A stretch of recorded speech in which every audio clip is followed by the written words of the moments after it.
Garden লাভার S চ্যানেলে আপনাদের সবাইকে আবার স্বাগত জানাই। আমার কাশ্মীরি বিয়ার আপেল কুল গাছে কুলগুনি সব পেকে গেছে, পেকে গিয়ে আর লাল হয়ে গেছে। তো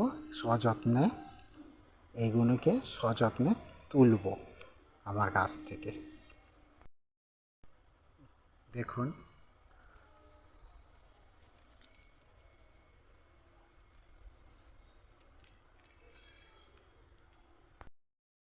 দেখুন কত কুল ফলেছে গাছটিতে, কত সুন্দর লাগছে দেখতে, দেখেছেন? তো নতুন নতুন ভিডিও পাওয়ার জন্য চ্যানেলটির সঙ্গে থাকবেন, চ্যানেলটিকে সাবস্ক্রাইব করবেন, লাইক করবেন, কমেন্ট করবেন এবং শেয়ার করবেন। ধন্যবাদ।